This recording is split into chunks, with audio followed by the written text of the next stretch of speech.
барои аҳли башар беҳтарин неъмат ва муҳимтарин дастовард ин пойдории сулҳу субот ва ваҳдату ҳамдилӣ аст, ки барои рушди тамоми самту соҳаҳо замина фароҳам меоварад. хушбахтона бо сиёсати хиратмандонаи пешвои миллат муҳтарам Эмомалӣ Раҳмон дар Тоҷикистон ваҳдату ҳамдилӣ пойдор буда барои пешрафту шукуфоӣ заминаҳо фароҳам оварда шудааст.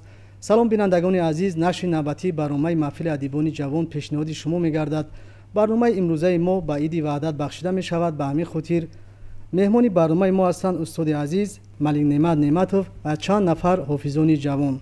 шуморо хушомадед мегӯем ба барнома.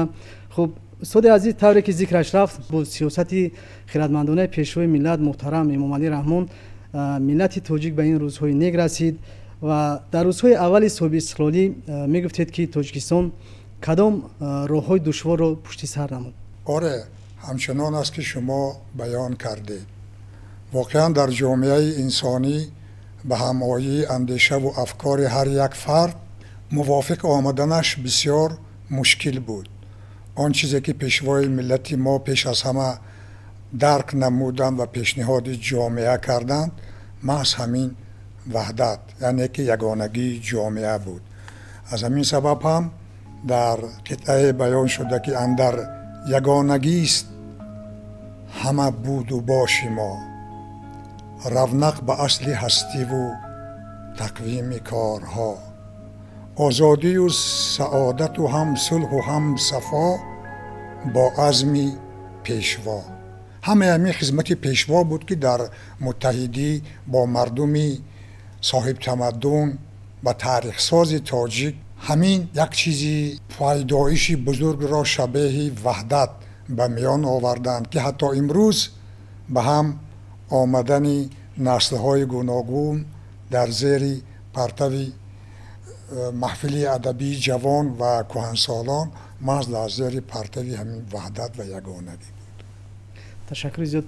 хуб, коршиносон устод ба он назаранд ки баъд аз расидан ба ваҳдати миллӣ шароит фароҳам омад ки дар Тоҷикистон тамоми самту соҳаҳо рӯ ба рушд ниҳад. шумо чӣ назар доред? ҳамин гуна воқеан ҳамин тавр аст. тамоми нерӯҳо ба туфайли сиёсати хиратмандонаи пешвои миллат дар ҳамбастагӣ бо миллати тамаддунсоз рӯи кор оварда шуд. бахусус дар асри муосир ки пур аз тазоду зиддиятҳо ҳаст, ба по хестани миллате кори басо мушкил буд.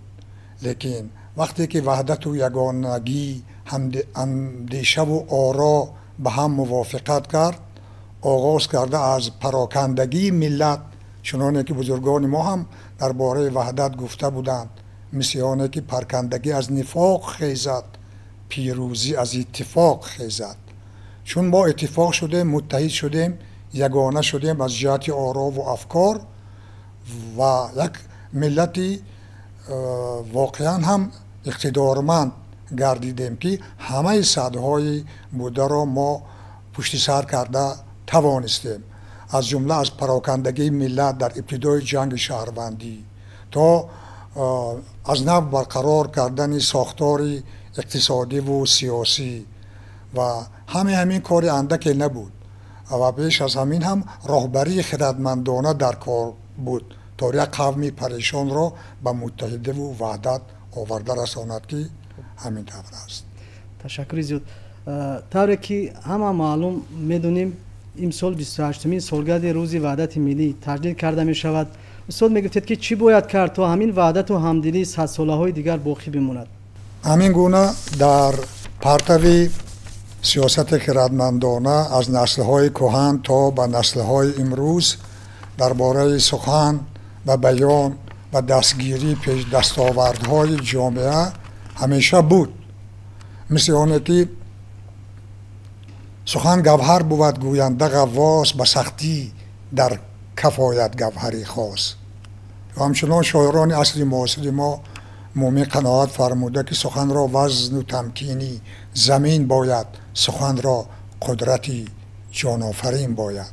имрӯз хушбахтона насли кӯҳансол бахусус насли ҷавони мо ба қадамҳои устувор ҳамин дастовардҳои миллиро танҳо тавассути сухан баён карда метавонад. монанди он ки чист ваҳдат, якдилу якрӯй будан дар фазои як ватан, چیست وحدت؟ ره سپردن پا به پای هم به سوی مرز فردا، دست همدیگر گرفتن. چیست وحدت؟ محو ظلمت در فضای طینت ملت، هم علاج علت کوری. چیست وحدت؟ روفتن گرد و چنگ دشمنی را از سرای سینه های مردمان. چیست وحدت؟ کوفتن مهر استقلال خود را در ورق های زمان. خب از ادیبان جوان چنین سوال پیشنهاد میگرد که وقتی که ما وحدت میگیم پیش نظر ما پیش از همه چی نمودار میشود؟ چی باید کرد که همین پایه های وحدت و همدلی استوارتر گردد؟ شروع میکنیم از رهبر محفل مهرآور. جوی بزرگ میفرماید که میگه ما برای وصل کردن آمدیم، نه برای فصل کردن آمدیم. البته یا جوی مثلا استاد علیم خان اسمتی میگه زور مشت از وحدتی انگشت ها آید به دست، از پریشانی جمعیت نگه دارد خدا. انسان همیشه از اون وقتی که مثلا درک کرد که شعور دارد، خب و همچون انسان بیم خودش شناخت و الکی کوشش کرد که در وحدت و در همبستگی و در یک جویگی با امون انسان های دوری خودش زندگی کند. و البته بزرگترین دستاورد تمامی دولت، بزرگترین دستاورد تمامی ملت محض وحدت است که البته بدون وحدت نمیتوان مثلا خود را صاحبی دولت نامید، خود را کامل یعنی صاحب حقوق و مثلا صاحب استقلال نامید. من فکر میکنم که بگذار در تمام روی دنیا وحدت باشد و وحدت ملت عزیزی ما پاینده باشد. خب تشکر زیاد. ما از فریدون شاه خواهش میکنیم اندیشه خود رو بیان دارم.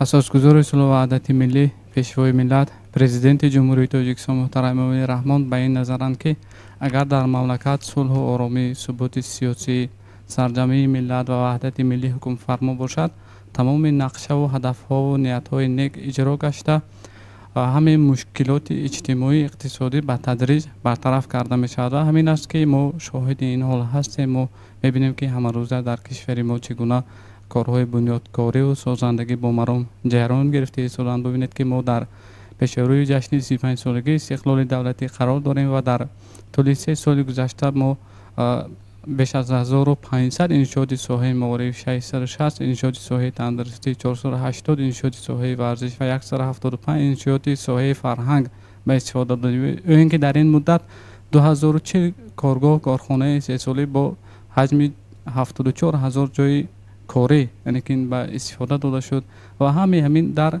وحدت و همدلی است. و چند عامل مهم هست که ما باید وحدت ملی را حفظ کنیم.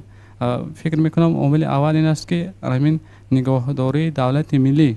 ببینید که ما در طول تاریخ 13 مرتبه دولتداری ملی خود را از دست دادیم و سرچشمه همین از بین رفتن آنها همین سرجم نبودن آنها بود. و عامل دیگر این گسترش اندیشه ملی است. وقتی که اندیشه ملی در نهاد هر یک ما پرورش می‌یابد و ما سرجم میشیم، هم فکر میشیم، هم مرام میشیم و همه کار و باری ما در یک گوشه خاطر ما اون است که ما باید برای رشد و ترقیات وطن سهم گذاری کنیم، یا اینکه در زمان معاصر نگاه داشتی سرحد دولتی یک معماهای مهم است. و ببینید که در بعضی واقعی که در کشور روی داد همه مردمی سرتاسر کشور ما یعنی که با پا هستن که ما برای حفظ وطن آماده هستیم و همین نشان داد که ما چقدر قدرت بزرگ داریم. و سرور دولت محترم امام رحمان بارها تاکید میکنن که ما یراق هسته نداریم، ولیکن همین یراق هسته ما سرجمعی ملت و وحدت ملی است. و در پیام آخر خودم گفته بودن که صفت دولت نه به شمار اهالی بلکه به صفت اهالی وابسته است. یعنی از اون که ما چقدر اهالی ما چقدر دانشمند هستند، چقدر با فرهنگ هستند، چقدر وطن دوست هستند، چقدر آنها همدل و هممرام هستند. و همین سرجمعی متحدی میتواند که ما رو با سالهای سال یعنی که دولت ما رو پیش برد و همین استقلال کشور ما حفظ گردد. و ما همین وحدت بود که اینقدر پیشروی ها شد و فکر میکنم که ما باید همیشه در فکر آن باشیم که همین وحدت ملی را هم گرامی داریم، هم برای تقویت و تحکیم آن باز نیز کوشش کنیم. تشکر زیاد. وحدت ما این قدرت ماست، وحدت ما این توانایی ماست، وحدت ما این سپری ماست در زمانی زود تغییر یابنده تضاد. عمری نیکی جاویدان از وحدت است، شادی پیر و جوان از وحدت است. میهنی آباد و آزاد مرا، افتخار و شأن و شان از وحدت است. وحدت ملی برای ملت ما این تنها یک کلمه نیست، بلکه این آبادی و آزادی خلق و دولت ما می باشد. وحدت ملی این نیروی است برای جوانان که ما می توانیم امروز با واسطه وحدت و آزادی دانش و مهارت خود را در پرتو جهان خود را معرفی نماییم. آدین محمدی صوفی هستم، عضو محفل ادیبان جوان. واژه وحدت را در آینه ادبیات باید دید. وحدت نفس ادبیات است. وحدت شعر را به یکایک شما تبریک میگویم. شرمندگی تیر ز وحدت باشد، شرمندگی تیر ز وحدت باشد، لبخند لب پیر ز وحدت باشد. چون نامه اعمال نباشد خالی، رو سرخی تقدیر ز وحدت باشد. تشکر. محمد اقبال جانبک هستم، عضو محفلی ادیبان جوان. حرفی نشاط آور وحدت نوشتم، حرفی نشاط آور وحدت نوشتم، با رنگ صبح باور وحدت نوشتم. بیگانه از هراس خزان گل شکفت و من، دستی امید پرور وحدت نوشتم. کورانه خلق منزل کس پا نمی نهد، کورانه خلق منزل کس پا نمی نهد، از امن کوچه از در وحدت نوشتم. صلحی به کوچه رفتن و امیدی بازگشت هست این دو را که در بر وحدت نوشتم. آتش زدم صحیفه تاریک سرنوشت، آتش زدم صحیفه تاریک سرنوشت، از آسمان و اختر وحدت نوشتم. رحمان خلق بوده به بودن ادامه داد، رحمان خلق بوده به بودن ادامه داد، از نام نیکی رهبر دولت نوشتم. جمعدالله قادرف هستم، عضو محفل ادیبان جوان. قطره آبی روان از وحدت است، لذت یک برده نان از وحدت است. پرکشاید کفتر صلح بشر، شادی اهل زمان از وحدت است. کوچه ها پر از سرود یار یار، کوچه ها پر از سرود یار یار، بزم گرمی هر جوان از وحدت است. ناز دارد کودک بر مادرش، ناز دارد کودک بر مادرش، روی سرخی روی زنان از وحدت است. زندگی زیباست با عشق و امید، حرف شکری مردمان از وحدت است.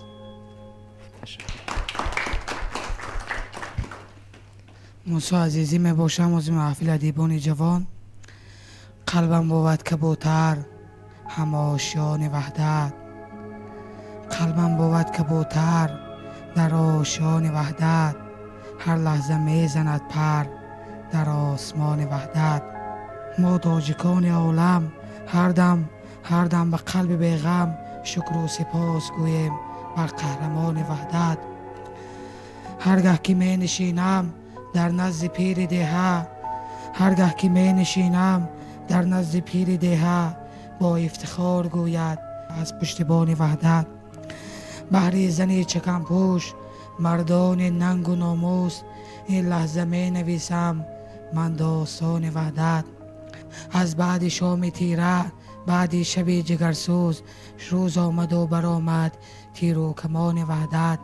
گویند خلق عالم با مهر و مهربانی، بگذشت خلق تاجیک از امتحان وحدت. البته در مورد وحدت شعرها گفتن زیاد است، ولی باعث قید و تذکر است که یک شعری استاد لایق را در روز وحدت میخوانم که رحم پروردگار ما آمد، رحم پروردگار ما آمد، نور حق بر دیار ما آمد، پیر کنعان چشم تو روشن، یوسفی دلفگار ما آمد، جنگ بنیاد سوز ما بگذشت، صلح دیر انتظار ما آمد. وحدت ملی برای همه هموطنان مبارک باشد.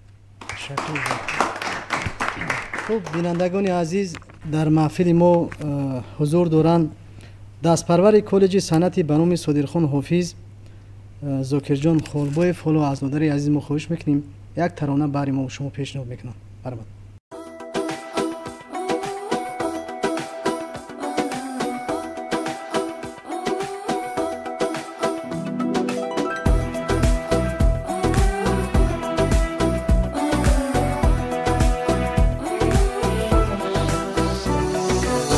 تاجیکان یک عالمه،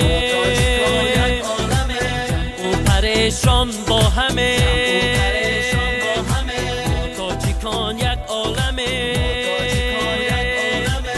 او پریشان با همه، در این زمینی فیض با از فیضی میرش خورمه، در این زمینی فیض با فیضی میرش خورمه. ای تاجیکستان جانی ما، ای مرزی پر احسانی ما، ای تاجیکستان جانی ما، ای مرزی پر احسانی ما، تو خانه امید دل، هم قبله ایمانی ما،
خب تشکر زیاد استاد. میگویند که شاعران و نویسندگان مهندسی روحی انسان هستند، در همه حالت میتوانند یک حسی وطن دوستی افتخار ملی روحیه مردم را بالیده گردانند.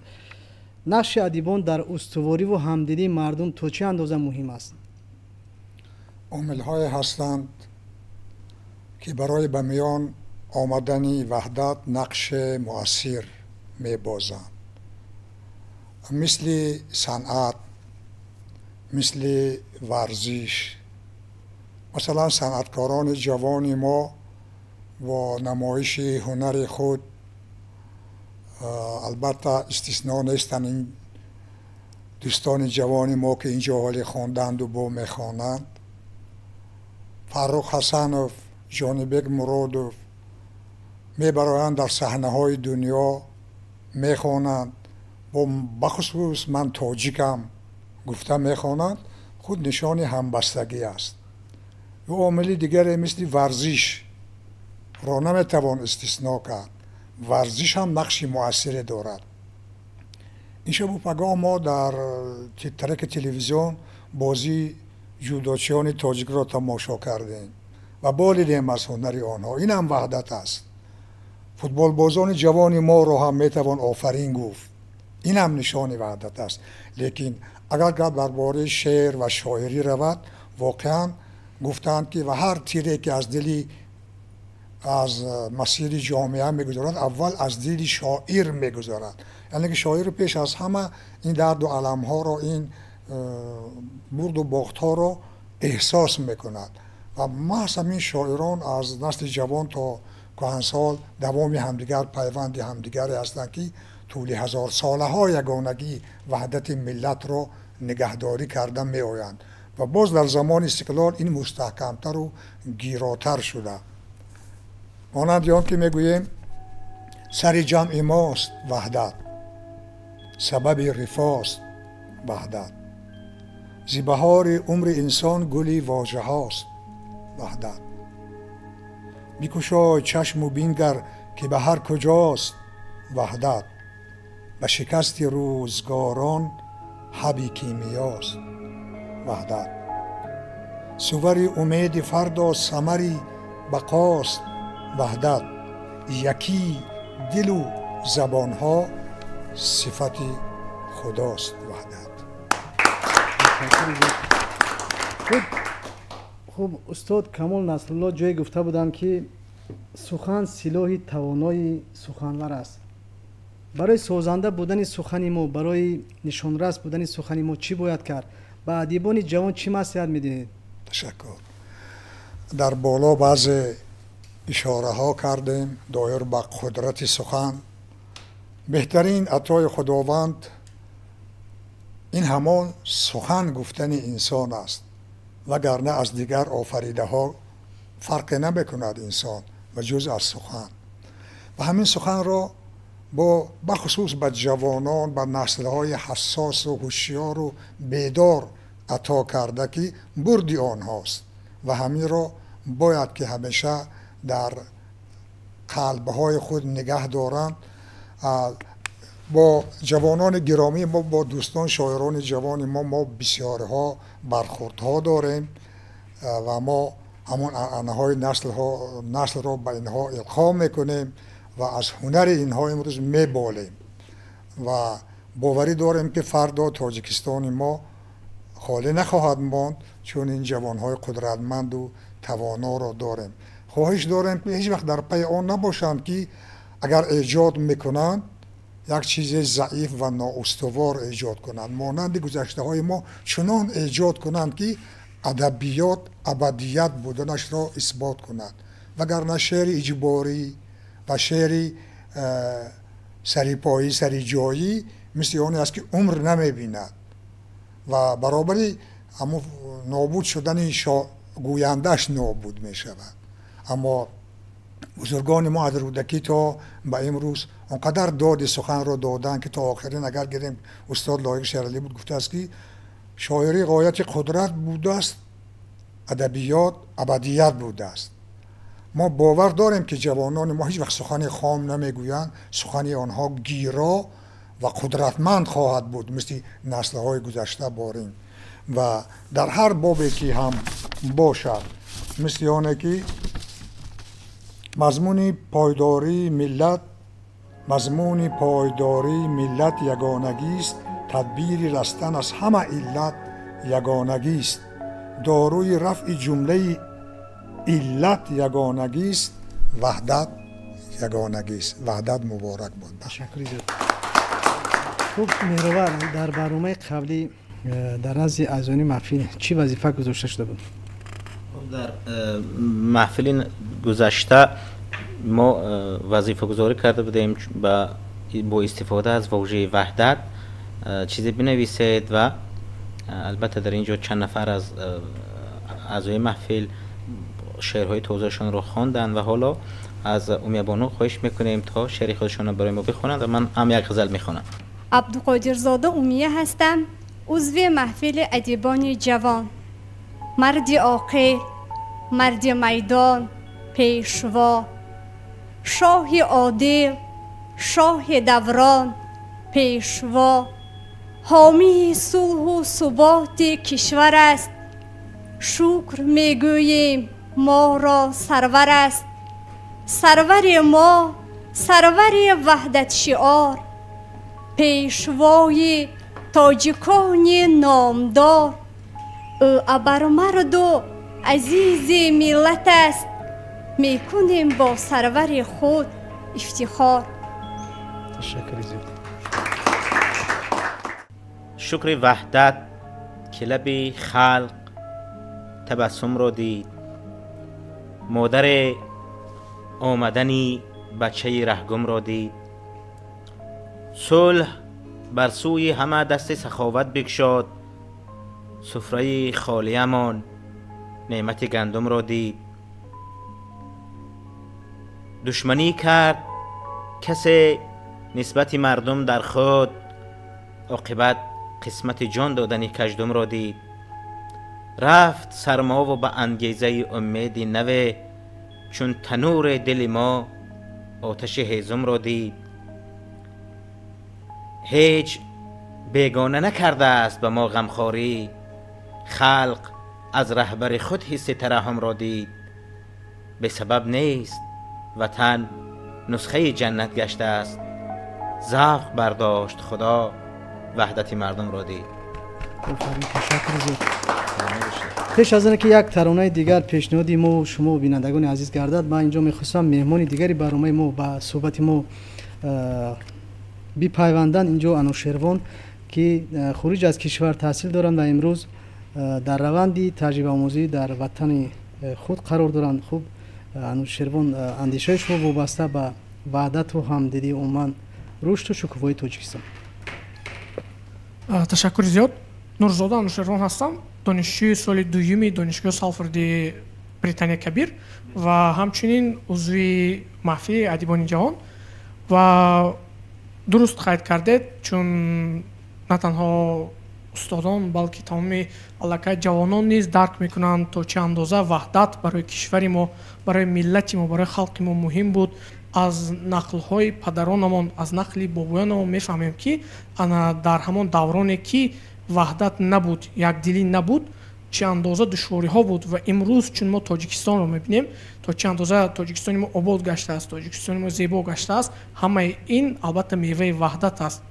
چون تقریبا 28 سال قبل در تاجیکستان، در خاک تاجیکستان عزیز ما صلح و وحدت در خاک تاجیکستان عزیز ما گل کرد.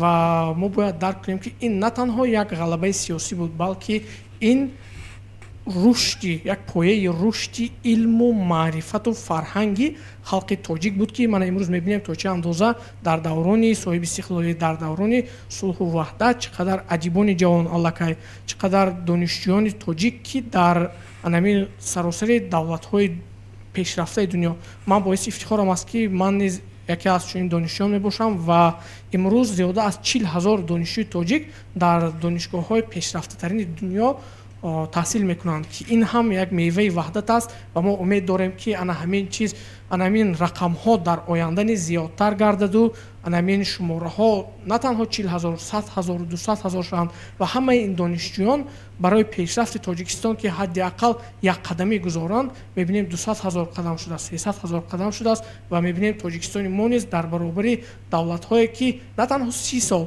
بلکه 100 سال و زیاده از آن استقلال دارند، علاقه میبینیم که تاجیکستان ما نیز رقابت پذیر است و این همه همین باعث افتخار ماست.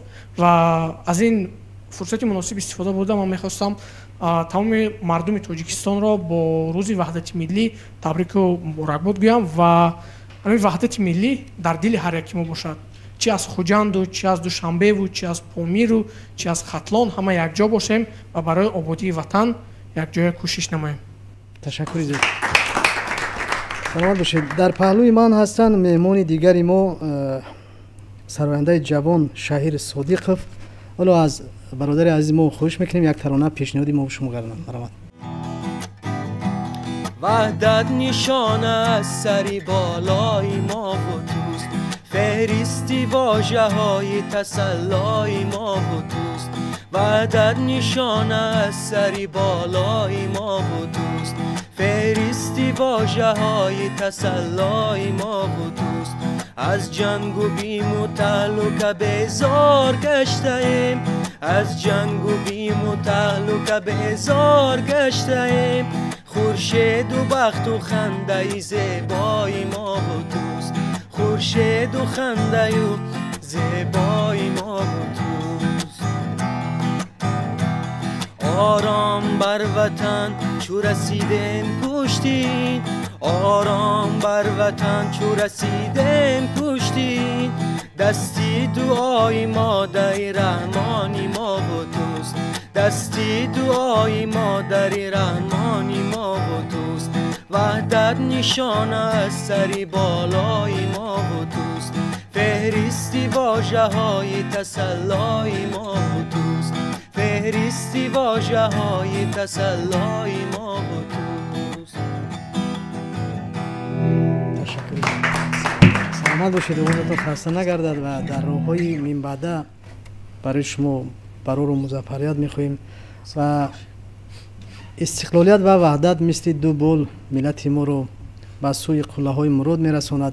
در آخر برنامه از استاد ملک نعمتوف خواهش میکنیم که آرزوی و آمالای خود رو اینجا پیشنهاد کنند. امروز ما همه شاهدیم که از سر دنیا چی میگذرد. به بخت ما طفیل پایداری صلح و وحدت، امروز ما در فضای آزاد می توانیم که ایجاد بکنیم، هنر خود را تقویت بدهیم و به نسل‌های آینده پیشنهاد بکنیم. هر زمان شکر کردن ما لازم است و هوشیاری را برای فردا از دست ندادن ما هم جزء از وحدت است. ملت هوشیار، ملت ایجادکار همیشه برومند خواهد ماند. امروز دولت‌های ابرقدرت با بهانه هر چیز روزگار خود را تلخ و زندگی مردم را ناآرام می‌سازند، حرف جنگ را در میان می‌آورند و خود این موضوع از ایجادیات شاعران جوان دور نبود. شعرهای هر یکی اینجا شاعران جوان را می‌خوانم در این باره، بخصوص شعر مهرآور را که همچون از میان مردم حرف جنگ گم شود به همین مضمون ایجاد کردند. همه در پیگیری همین ادامه روزگار درخشان آینده ما و شماست. البته ما چه تمنا داشته میتوانیم همیشه فضای دولت و ملت ما چنین سازگار استوار باقی ماند، جوانان ما توفیق یابند که هنر را رواج و رونق دهیم، نه اختلاف و نفاق و جنگ را. و باور داریم که این چیز کی هاست که میسر است. حالا تحول است در این قرن آخرین، صد گونه آفت است و عداوت زیروی کین. مهر وطن فزودن و بودن به هم قرین، وحدت بود همین. امروز تار زندگی را سبت دیگر است، ربط و نظام دهر به گرداب اندر است. سودای گونه گونه و باطل که در سر است، بس رقت آور است. این پارچه هایی که شعر میخونه ما هم محفل ادبی داریم و آنجا مثل همین محفل برین آنها را وظیفه دار میکنیم. به اینم خودشان به سپارش های ما هم دلشان خبر میدید که چیزی بگوید. پارچه هایی که میخوانم از شاعر صحاب شیخ میرزا رجبی هستند. وقتی به جد و جهد خداگاه بودن است، طرحی کهنگرایی و غفلت زدودن است. همواره راه رشد و تکامل کشودن است، احیا نمودن است. خلقی عزیزی من، وطنی مهربانی من، به آخر است وصف تو در داستان من. از توست اختیار من و اطمینان من، تاب و توان من. وطن و ملت تاجیک در سیمای جوانان زنده باشد. همیشه در فرجام برنامه میروبر چیز وظیفه گذاشته میشد در نزد اعضای محفل؟ خب بار دیگر در پایه گفته های استاد و مردمی شریف تاجیکستان این جشن بزرگ ملی را تبریک و مبارکباد میگیم و باور داریم که مردم ما به قدر این نعمتی به بها میرسند و همیشه شکرگزاری وحدت و شکرگزاری این تینجی و شکرگزاری این استقلال میمانند. و در فرجام فکر میکنم که اگر با استفاده از واژه تاجیکستان اگر در محفل های نوبتی بیشتر شعر بشنویم فکر میکنم که بسیار چیزی خوب است و سپارش محفل نوبتی بگذار واژه تاجیکستان باشد. با پیشنهاد یک ترانه جالب از جانب هنرمند جوان مهراب شریفزاده برنامه نوبتی محفل ادیبان جوان به پایان میرسد. آرزوی آن را داریم که همیشه در تاجیکستان ما صلح و ثبات حکمران باشد، وحدت و همدلی پاینده باشد و مردم در فضای آرام و آسوده وطن کار و زندگی کنند. خیر بینندگان عزیز.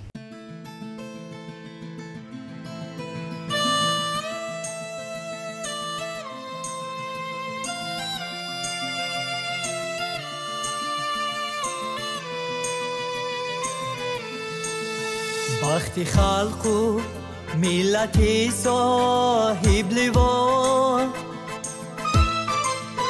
سوی فردا کشت ما را رهنما پیشوای تاجیکان خان جهان ای خوشا ای معامله رحمان ما پیشوای تاجیکان خان جهان ای خوشا ای معامله رحمان ما پیشوای تاجیکان ای معامله رحمان ما پیشوای تاجیکان ای معامله رحمان ما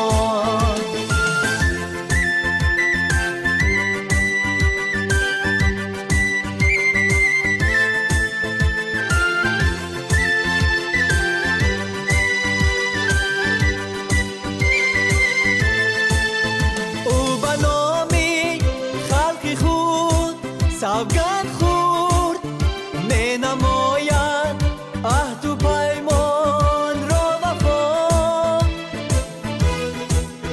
از پیامش می رسد پیغام نور رهنمایی خلق را گویند ثنا از پیامش می رسد پیغام نور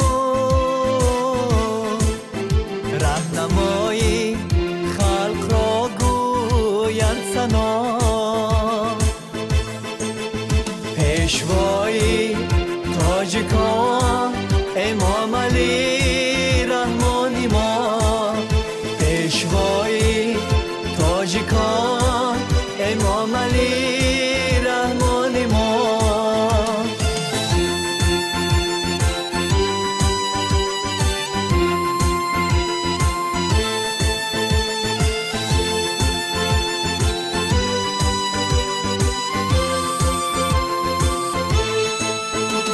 زمان هم پرتمدن پرور است تا جهان دانی بود دنیا کشا این زمان هم پرتمدن پرور است تا جهان دانی بود دنیا کشا